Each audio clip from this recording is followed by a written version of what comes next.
Rise, shine, give God the glory, glory. Rise, shine, give God the glory, glory. Listen, y'all, these teeth are about to fall out. So let me stop fronting and push these bad boys up. I told you I'm transparent. So let's try this again. Rise, shine, give God the glory, glory, rise, shine, give God the glory, glory, rise, shine, give God the glory, glory, children of the Lord. That's what my mama used to sing to her 6 children every morning, getting ready for school. Rise, it's time to go to school. But the song goes, rise, shine, give God the glory, glory, rise, shine, give God the glory, glory, rise, shine, give God the glory, glory. Soldiers of the Lord, rise, rise, rise. Is that significant to you today? Every day we are chosen when we open up our eyes and realize that we are alive. We have risen, all because He has risen. He chose you and chose me this day, y'all, this moment, at this present time. If you can feel the tips of your fingers, as the Ruiz family talks about, if you can inhale His love and exhale His love, you can see, you can feel, you can taste. Even if you can't, you're breathing. We are alive. And we should give Him the honor, the praise, the glory, the hallelujah, the worship. But most importantly, the acknowledgement. I give Him the acknowledgement before I introduce myself to you all. Y'all know who I am, known as Edwina B, a.k.a. Miss Cuckoo for Cocoa Pops. You'll see why if you haven't seen already. Yes, I'm Edwina B. 33 plus years ago, I didn't know who I was going to be because I was underneath a parked car. 3 o'clock in the morning. Suffering from co-occurring disorders of substance abuse and mental illness. Yes. Why was I underneath the parked car? I'm glad you asked. Let's take a sip of this coffee before I tell you.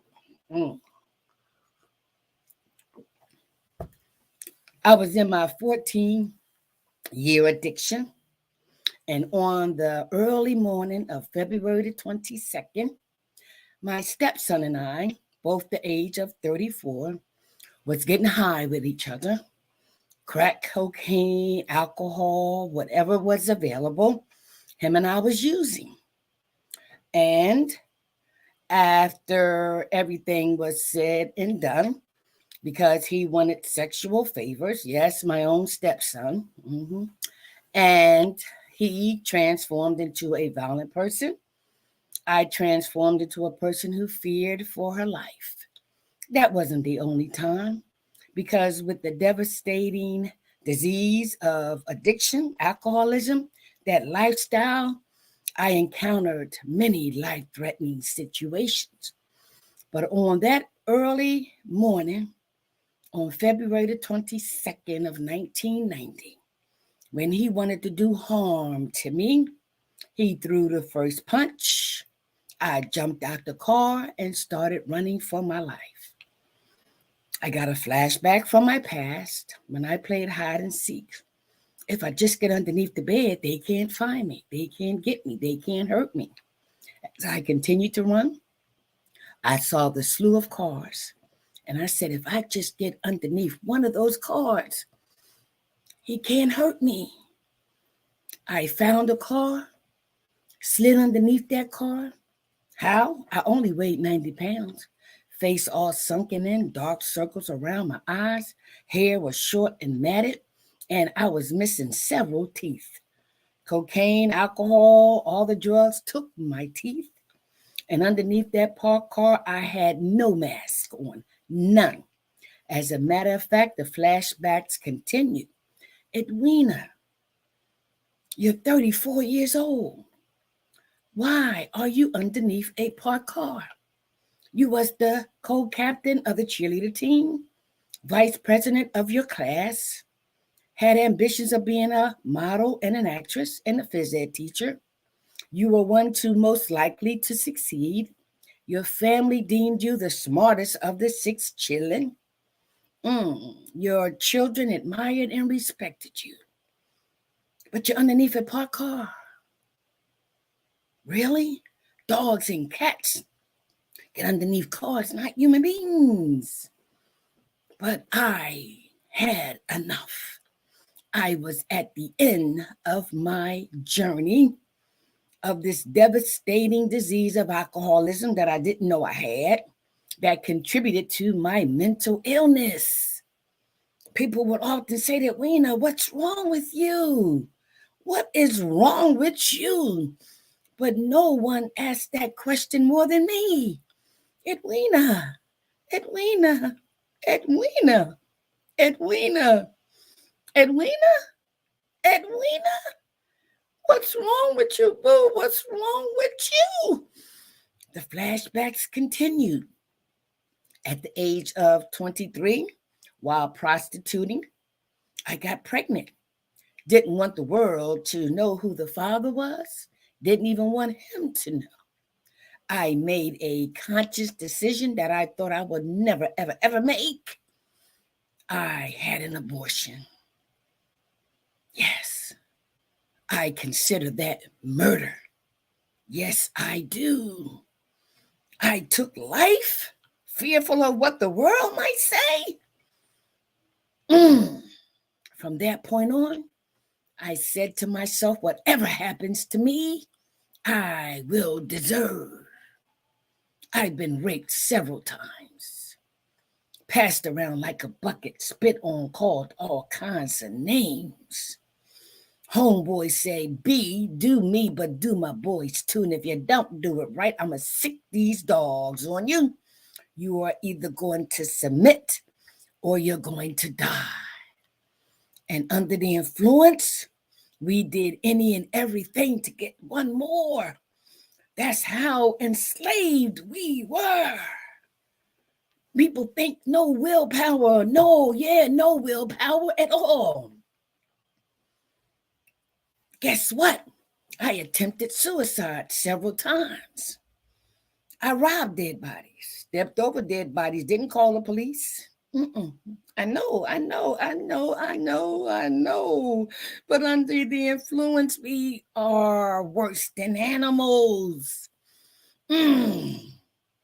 Yes, I seen dead bodies stacked up in the basement. Young boys who wanted to be drug dealers. And women like us who were prostituting would always manipulate them, connive them, convince them to give us some while we give them some. And while underneath that parked car, the self-loathing, the hatred, the guilt, the shame. My children embarrassed by me. Yes, disgraceful. How, Edwina? Huh? My son said, Mommy, what is a prostitute? That's what my friends are calling you. My daughter lost all her hair because of my neglect as a mother under the influence. Yes, my family disowned me at times.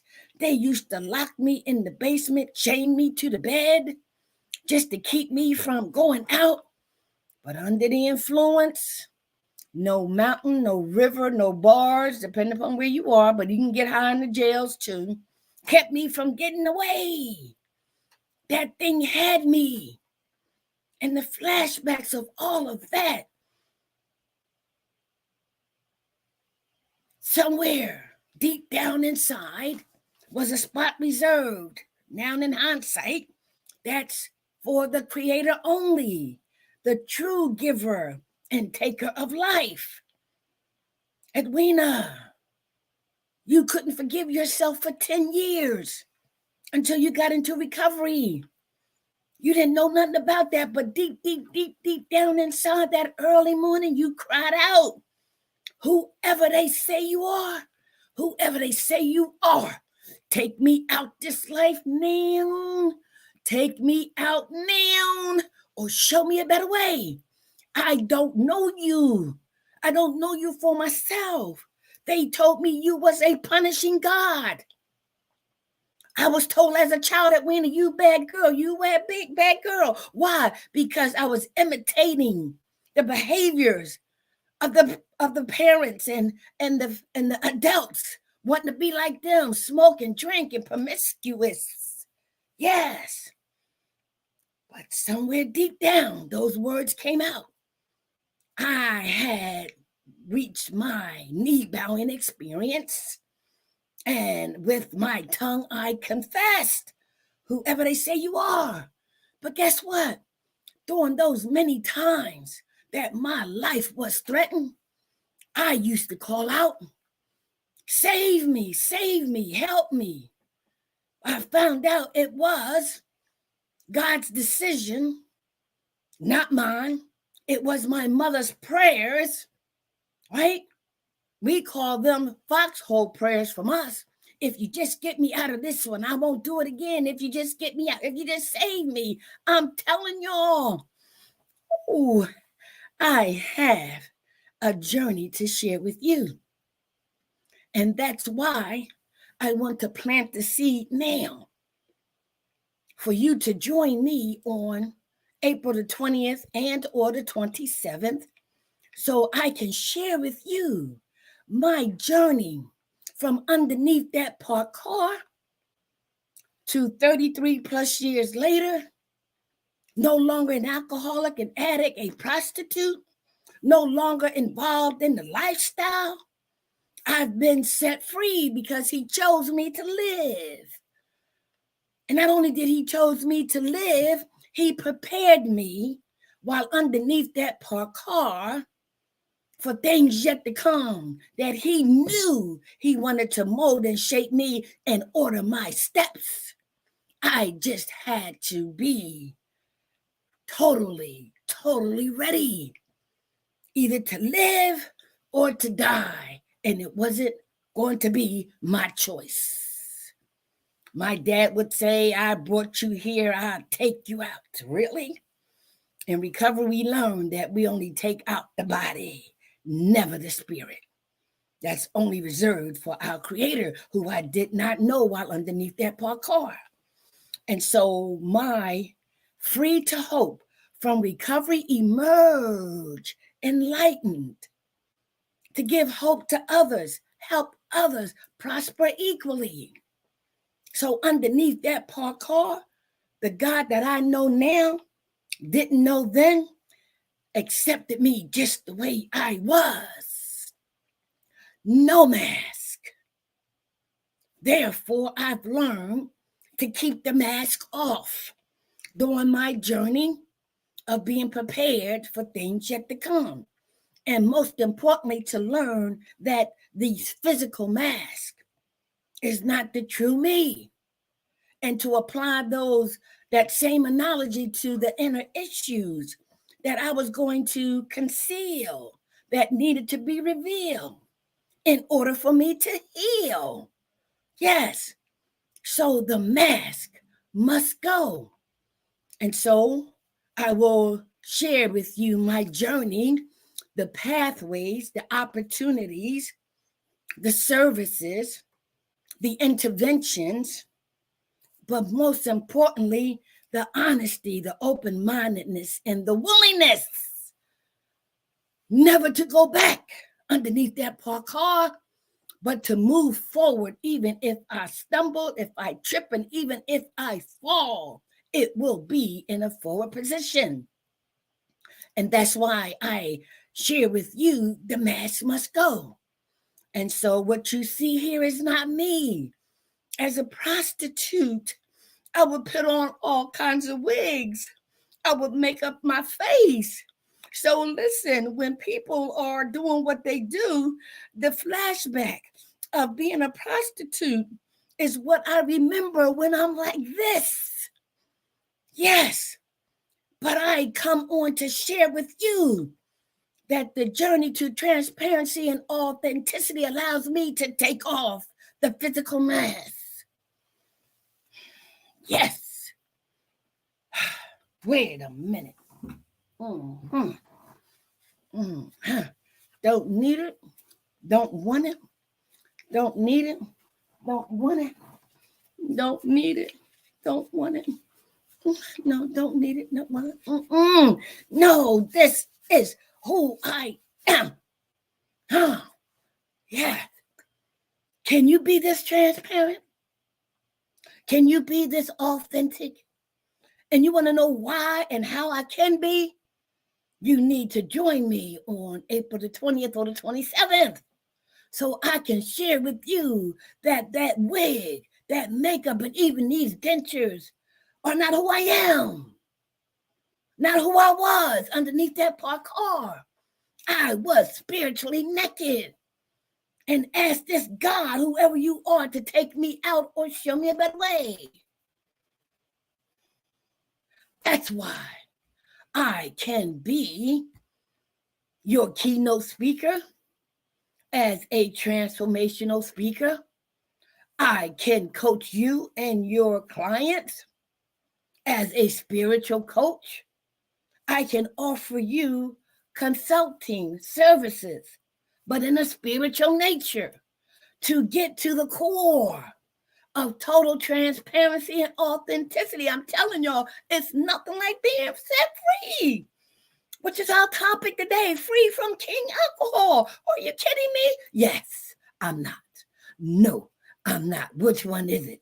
I'm not kidding you, because here is the manifestation of true transparency and authenticity. I'm going to put these back in so I can articulate and pronunciate. But wait. I told you I'm transparent. Wait. Let me woosah for a minute. Whew. Okay. Listen. During my journey, right? I in recovery, I had lost several teeth due to alcohol, cocaine, and in the whole 9 yards. Several times I could have lost them by being punched in the mouth. You know what I mean? But listen.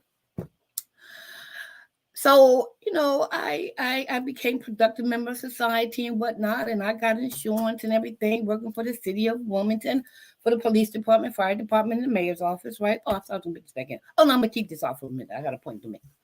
And so I also do consulting work. So guess what? When I went to get my examination to get partials or dentures or whatever, the dentist, basically said, you qualify for upper dentures, but you need partials down the bottom.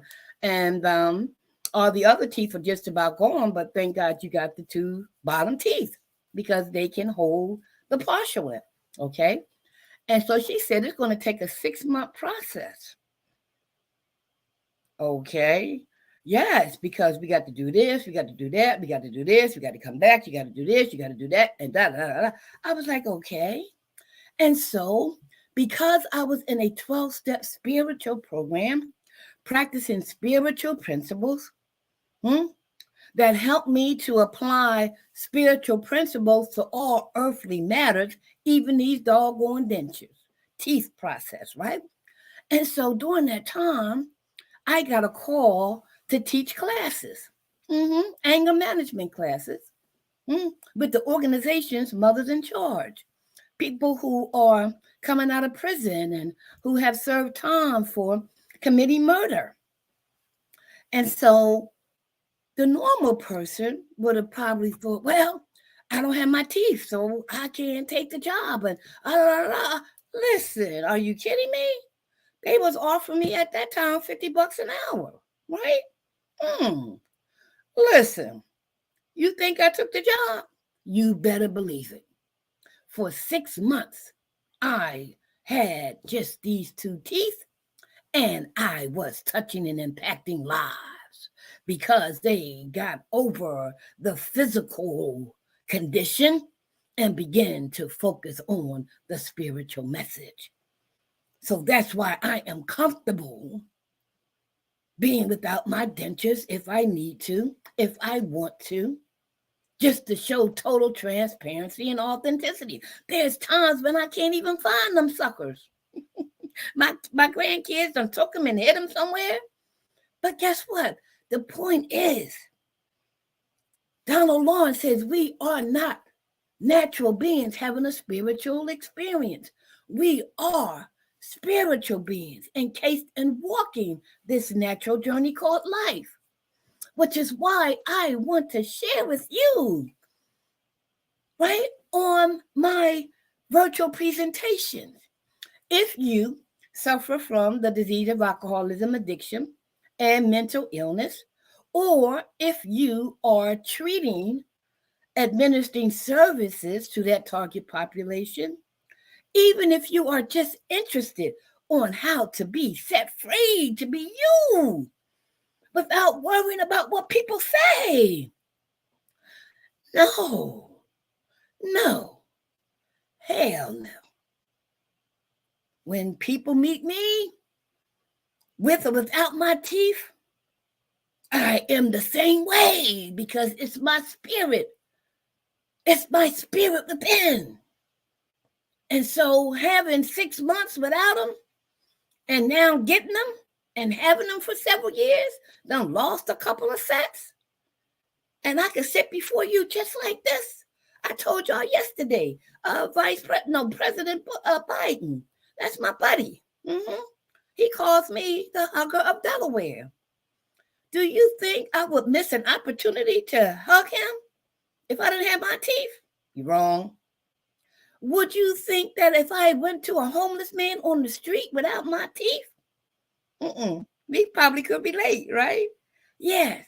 But what I'm saying is that when we explore the journey to total transparency and total authenticity, it doesn't matter what the physical looks like. And guess what? People got their opinions. And guess what? That's what it is, their opinion.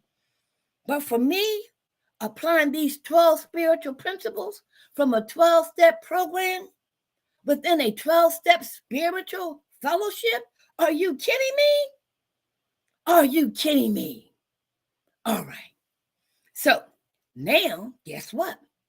As a result of him choosing for me to live these 33 plus years with or without my teeth, I'm obtaining my doctorate in biblical studies, not to preach, just to learn more about the God who I didn't know, not to the level I know now, for him to do what no other human being could do. And I had a praying mother. Yes, but she too was limited, right? And so my dissertation is on 20 people, they call instruments in the doctoral language, and ask them how the 12-step spiritual program helped them to acknowledge their higher power or the God of their understanding. Some of them are agnostics, atheists, used to be believers, not believers, going back to believe. But these 12 spiritual principles, they're spiritual in nature, to cause spiritual awakenings, spiritual awareness, spiritual experiences, spiritual transformation, in order for us to achieve a psychic change. Yes. And so you have people in the world that we used to be a part of. We're still in the world, but not of the world. You better believe that. And applying these 12 spiritual principles, we learn that there is a higher power. Whatever you decide to choose to call them, him, how, it, what? It's not you. It's not me.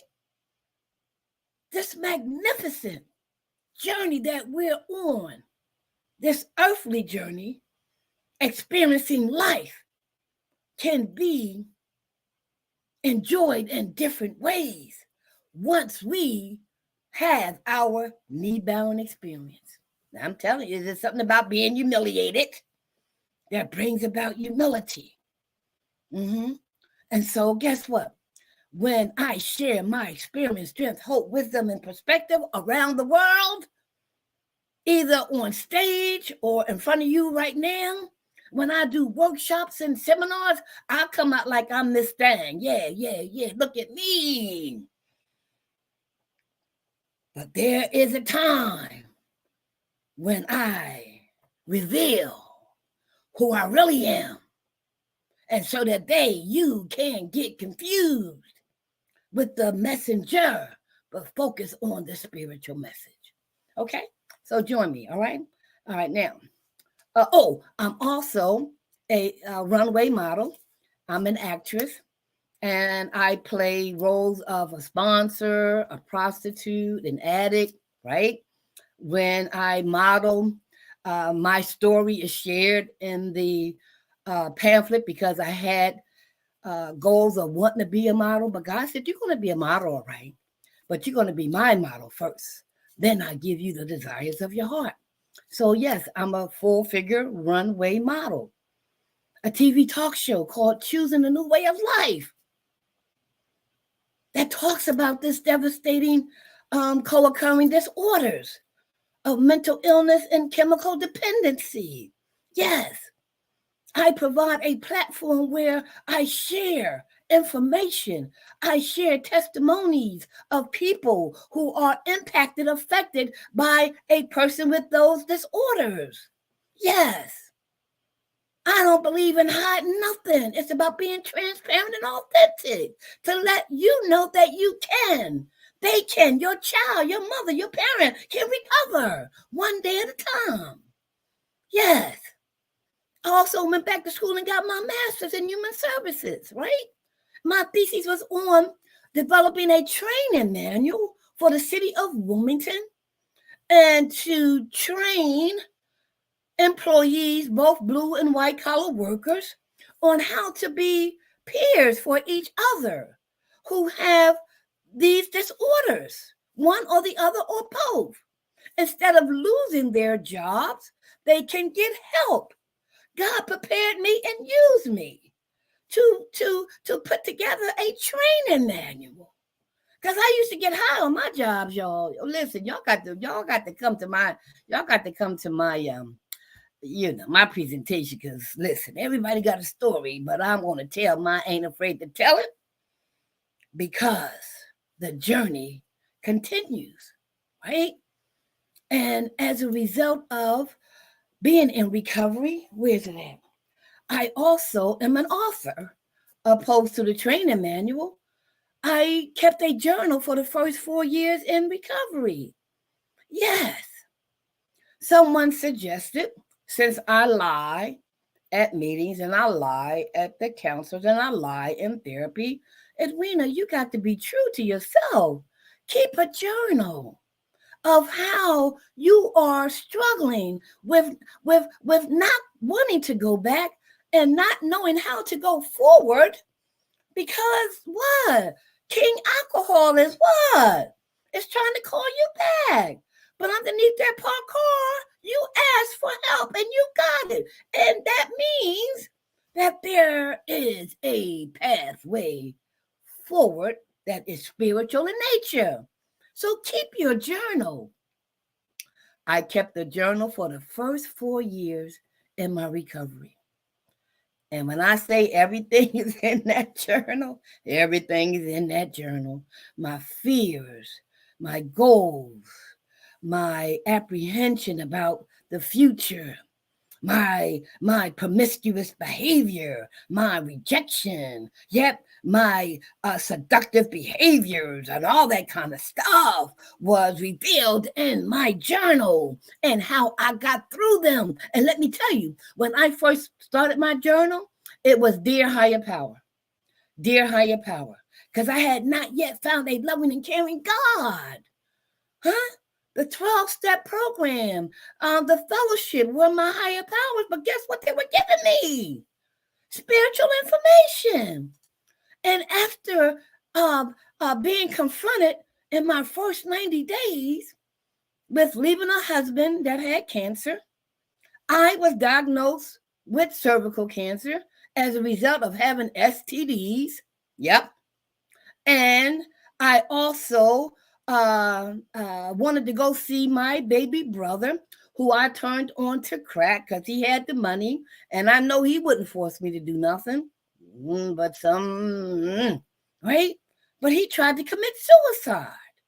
And then I was in a transitional house with women, and one of the women sucker punched me not once but twice. Oh yeah, bam, bam. So within my first 90 days, it was calling me back. No, hell no. Yeah. So I listened to what my predecessor said. Write about it, share about it, pray about it, and help somebody else. And every time I did those things, the next time something came down the pipe, I shared about it, wrote about it, prayed about it, and I helped somebody else. That's all in my journal.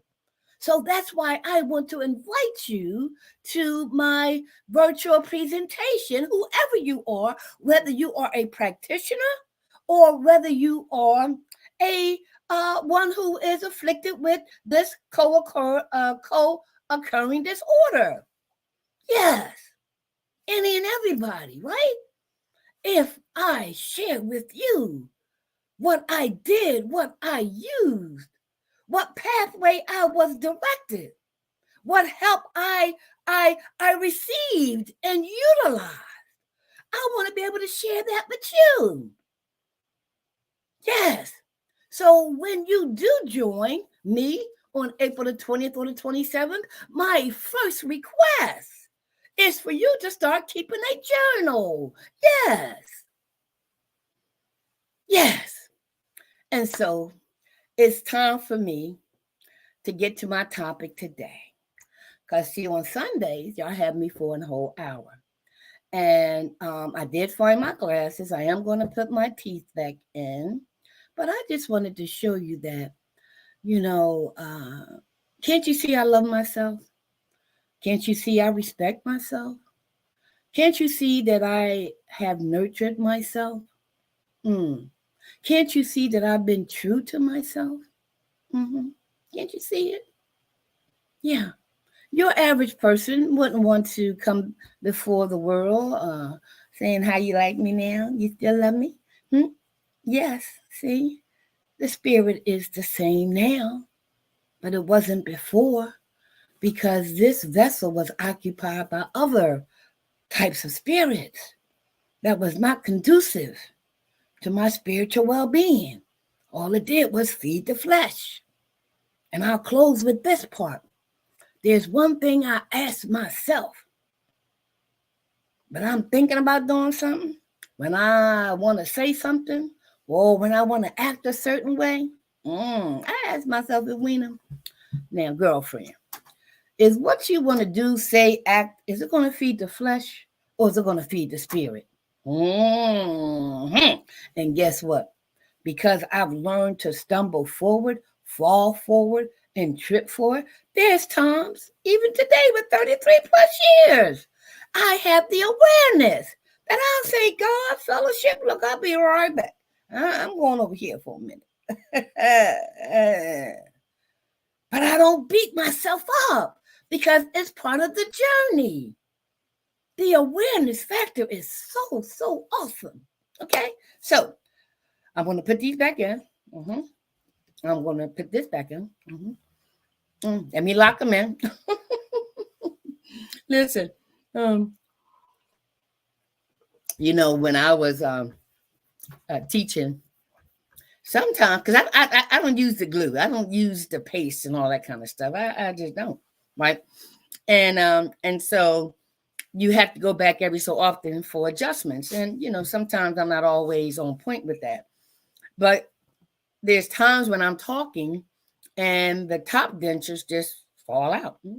they drop. Guess what I do?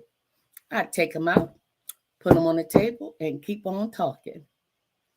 That's how much transparency and authenticity I have achieved by the 12 spiritual principles. And now, more recently, the 5 agreements by the Ruiz family. And even more recently, the transformational teachings by Dr. Sonja of P3 University. Okay, Edwina, let's see. Now, y'all know on Sundays I have y'all for an hour. So that first half hour was kind of, whatever. Yeah. So now I want us to dive in to the reading for today from the AA Daily Reflection. I don't represent Alcoholics Anonymous. I don't even represent the Ruiz family. And I definitely can't represent Dr. Sonja of P3 University. I represent the God of my understanding that met me, delivered me, and prepared me from underneath that parked car just the way I was. He said, I can use you, Edwina. We are chosen. Even though you go for Cocoa Pops, I can use you. Yes, some of us must die in order for some of us to live. I was chosen. All right. So, because it's Sunday and we do a weekly review of what we covered before today. So that's what I want to share with you right now, okay? So let's go here. Now, I will show my face if you don't mind, okay? So from the Daily Reflections, on Monday, we discussed accepting our humanness. Now, okay, so this is what I would suggest you do. Go to aa.org and look up reflections, and you will see what they say about this topic here. And if I may, I want to share with you the quote from our co-founders as it relates to that topic for the day. So on April the 3rd, our co-founders wrote, we finally saw that the inventory should be ours, not the other man's. So we admitted our wrongs honestly and became willing to set these matters straight, accepting our humanness, okay? So then on the 4th, right? On the 4th, it said crying for the moon. And this is what it reads. This very real feeling of inferiority is magnified by his childish sensitivity, and it is this state of affairs which generates in him that insatiable, abnormal craving for self-approval and success in the eyes of the world. Still a child, he cries for the moon, and the moon, it seems, won't have him. Powerful. On April the 5th, we talked about true brotherhood. We have not once sought to be one in a family, to be a friend among friends, to be a worker among workers, to be a useful member of society. Always we try to struggle to the top of the heap or to hide underneath it. This self-centered behavior blocked a partnership relation with any one of those about us. Of true brotherhood, we had small comprehension. And on Thursday, April the 6th, the topic was a lifetime process. We were having trouble with personal relationships. We couldn't control our emotional natures. We were a prey to misery and depression. We couldn't make a living. We had a feeling of uselessness. We were full of fear. We were unhappy. We couldn't seem to be of real help to other people. And on the 7th, a wide arc of gratitude. And it states, And speaking of Dr. Bob and myself, I gratefully declare that had it not been for our wives, Anne and Lois, neither of us could have lived to see AA's beginning. And yesterday, the topic was an inside look. We want to find exactly how, when, and where our natural desires have warped us. We wish to look squarely at the unhappiness this has caused others and ourselves. By discovering what our emotional deformities are, we can move toward their correction. Mhm. And so, by me going to my AA meetings every day in one way, shape, form, or fashion, right? I get to I get to read things like this that helps increase my spiritual wisdom, my spiritual awareness, and continues to produce a spiritual transformation and obtaining that psychic change. And so, before I came into this 12-step spiritual program, I was only learning and doing what I was taught. And that's why the 4th-step inventory is so important. And that's why the 5 agreements that talks about domestication, we go back in our history, not to find out that something was wrong with us. No, we go back to find out what happened to us. Such a relief. So y'all have to experience this for yourselves. But if I am making any kind of indication or impact for you to want to, then my job is done. My job is to plant the seed, like the seeds were planted in me.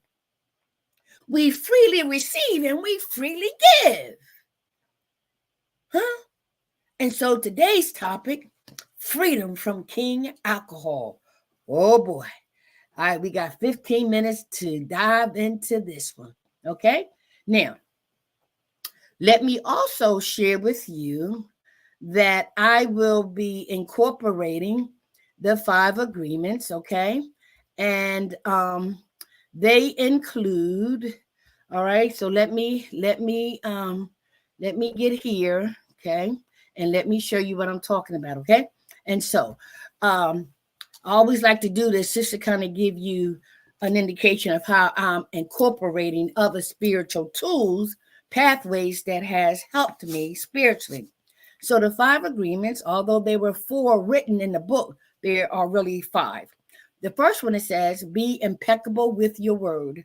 In essence, Edwina, stop downing yourself. Edwina, be true to yourself. Edwina, stop saying you're dumb, you're stupid, right? So through this process of domestication that we learned by going back in our history, we found out that we need to stop sinning against ourselves.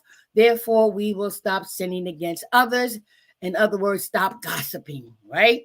And so the second one is don't take anything personally. You know how hard that is, but it's true. It takes practice not to take anything personally. Why? Because it is somebody else's opinions. It is somebody else's reality, but not ours. Wow. Number 3, don't make any assumptions. All of us make assumptions all day long. But the freedom that we can achieve by not making any assumptions will help us do number 4, always do our best. And number 5, be skeptical, but learn to listen. And so with that, we're going to go to the reading for today. All right. And we're going to dissect this baby. Okay. All right. So let's go. Let's put these glasses on. And it says April the 9th, right? My perspective of AA Deli's reflections, freedom from King Alcohol. Our co-founders take a quote from As Bill Sees It from page 134 that reads, let us not suppose even for an instant that we are not under constraint. Our former tyrant, King Alcohol, always stands ready again to clutch us to him. Therefore, freedom from alcohol is the great must that has to be achieved, else we go mad or die. The person in recovery shares his perspective. When drinking, I lived in spiritual, emotional, and sometimes physical confinement. I had constructed my prison with bars of self will and self indulgence from which I could not escape.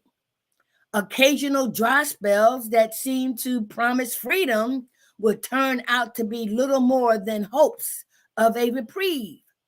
True escape required a willingness to follow whatever right actions were needed to turn the lock. With that willingness and action, both the lock and the bars themselves opened for me. Continued willingness and action keep me free in a kind of extended daily probation that need never end. Oh my, oh my, oh my. Okay, I got 15 minutes. So let's dissect this. Now, please open up your spiritual ears, open up your spiritual eyes. Open up your spirit, okay? And listen as the human part of us speaks, but we are twofold. We are human beings. And how these 12 spiritual principles, the 5 agreements by the Ruiz family, and the transformational teachings by Dr. Sonja of P3 University can help me, has helped me, will continue to help me, because I will continue to use those spiritual instruments and tools so that I can continue to be prepared for things yet to come. So let's dissect this baby. All right, I can't wait. All right, so here it says, let us not suppose, even for an instant, that we are not under constraint. Okay, now, many of us who did not know anything about the disease of alcoholism, right?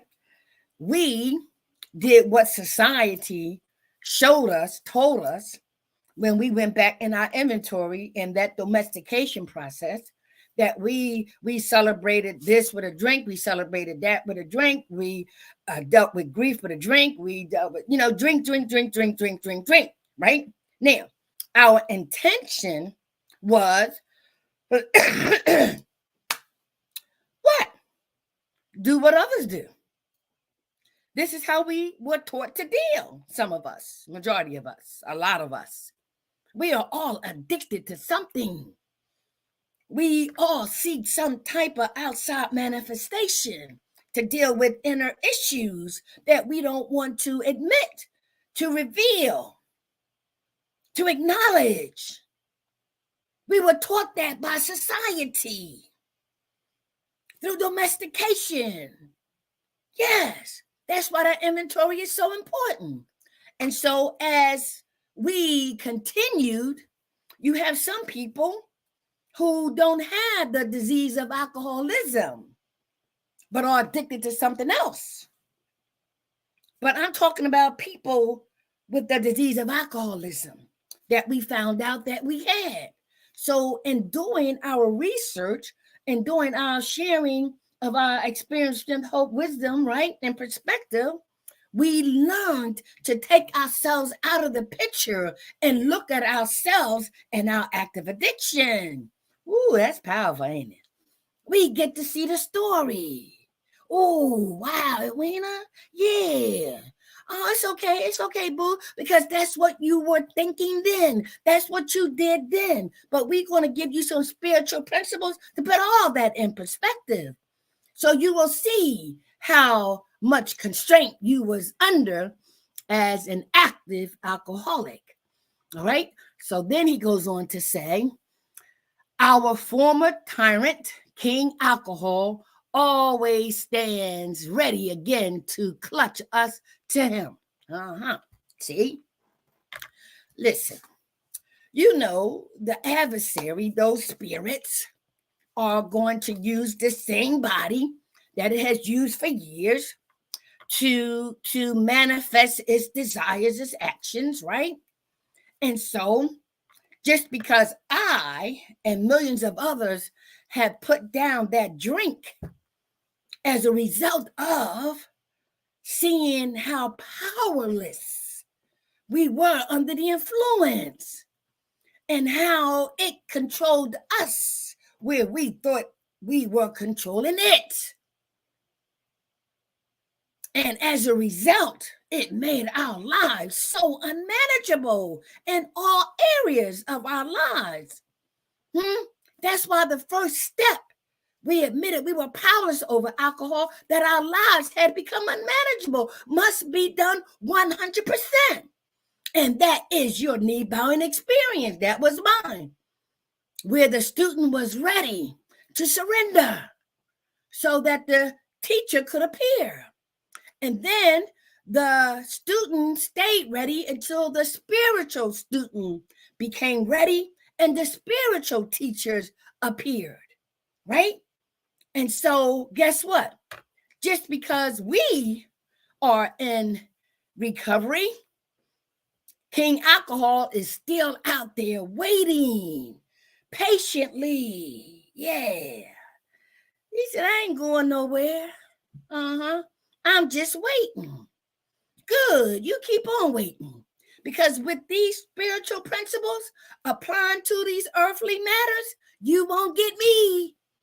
You won't get me to tell God to kiss my behind. Oh, hell to the no. No, you won't. Why? Because I engage in my spiritual development and recovery every day. All day. Even as I stumble, trip, fall forward. Never to go back. Not giving anything or anybody that much power ever again. Hell to the no. No. So you keep on waiting. All right. So then he says, right? He says, right? Therefore, freedom from alcohol is the great must that has to be achieved, else we go mad or we die. Oh my God. The freedom from alcohol is a must. Is a must. And that's why for some of us, that knee-bowing experience concerning substances and chemicals that related to our mental illness, right? We need to be set free from King Alcohol. Because if we don't, we will go mad or we will die. So through that knee-bowing experience that I had, if you are afflicted with co-occurring disorders or mental illness and substance abuse, when you had enough, he knows when you are ready. Everything it took for you to surrender was needed. It was called preparation for that one and only surrender. Yes. Okay. All right. So let's go here. Then he says, the person in recovery, when drinking, I lived in spiritual, emotional, and sometimes physical confinement. It says, when drinking. Let's talk about that for a second. You know, you start off, I'm just going to relax, get the stress down, Okay. All right. So after a while, we cross over from social drinking to alcoholic drinking. We don't know when that time happened, the day, the event, what. But we kept, right, drinking. And our bodies develop a tolerance. And we drink more and we drink more. And then we started using this and using that. And then we started drinking and using that and using that. Okay. And so when drinking, what happened, right? We lived in spiritual, emotional, and sometimes physical confinement. He continues, I had constructed my prison with bars of self-will and self-indulgence. How many of you like me? People saying, girl, you what? What's going on with you? Oh, I'm just going through a little something. Your parents like it. I didn't raise you like that. Oh, I'm just going through a something. My kids, mom, oh, I'm just going through a something. Self-will. I'm going to find a way to beat this thing. Go ahead. You will arrive at your knee-bowing experience from living in self-will, self-indulgence. You created a prison. I created a prison, right? Just by those two things. No, I got to find a way. There's no way. All right. All right. So let's go here. He also says, I got 5 minutes, right? Right. Occasional dry spells that seem to promise freedom will turn out to be little more than hopes of a reprieve. Okay? Occasional dry spells. When I would go into rehab for a crack, I would celebrate my recovery from crack with alcohol. Did that 3 times, right? And it dawned on me through my experience. Every time I go through something, now that I don't smoke crack no more, I'm drinking, but that drinking leads me back to crack. I'm still seeking outside substances to deal with inner issues. Okay, so I only have a reprieve before that thing hooks me again. All right, so this is what he says also, right? True escape required willingness to follow whatever right actions were needed to turn the lock. True escape. True escape. Do you know that the truth is within each and every one of God's creation? Do you know the light is within? The answers are within? But we need to learn to follow right actions, right? It said here, right? It says here, right?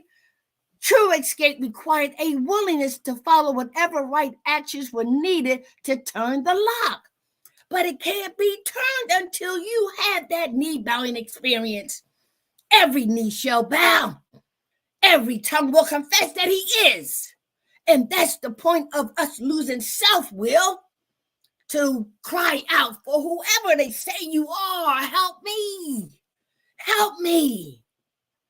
And the willingness we had to serve the adversary, now that same willingness needs to be given to the spiritual path for us to have true freedom from king alcohol.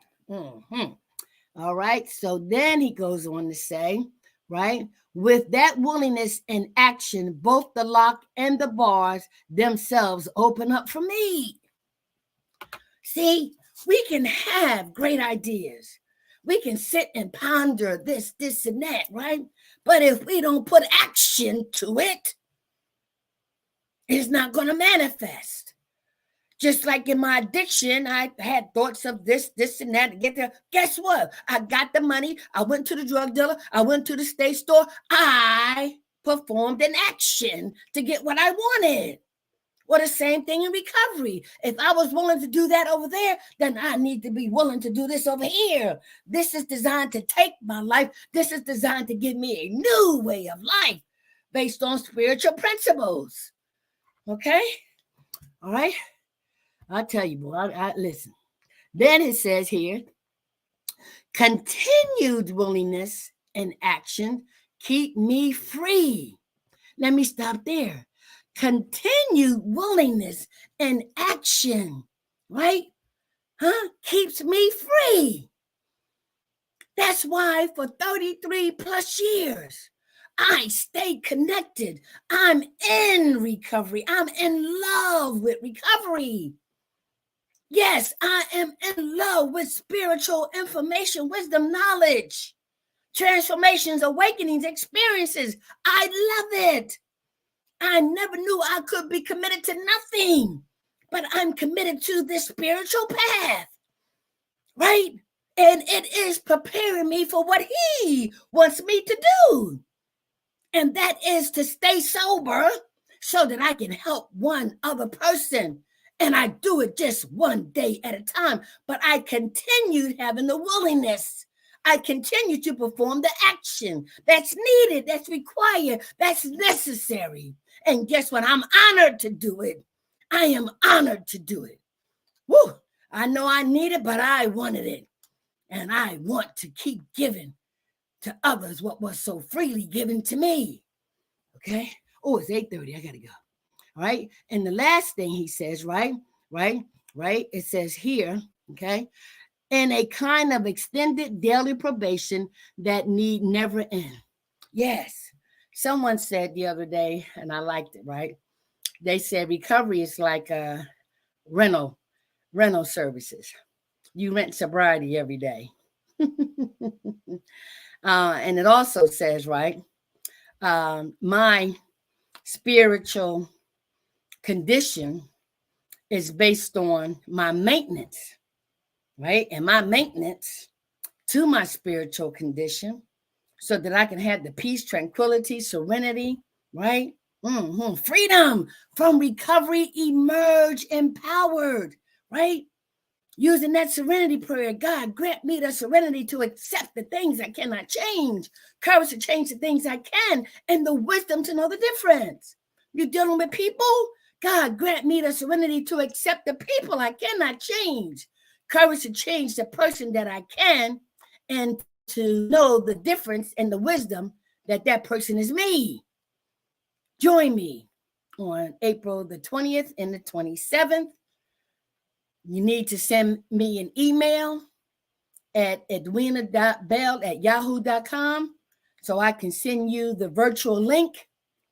In the meantime, if you need a keynote speaker, I'm your transformational speaker. If you need a spiritual consultant or coach, I am that person. And if you need to see any evidence of my journey to transparency and authenticity, go back and review all of the presentations I've done in person and online. You can't fake this. No. I'm so glad to be me. Why? Because my God accepted me just the way I am, and I have done the same for myself. Therefore, I can accept you just the way you are, because I've been taught to look beyond the mask. Have a blessed day. If it's God's will that we are joined tomorrow, I'll be here, and I hope you will be too.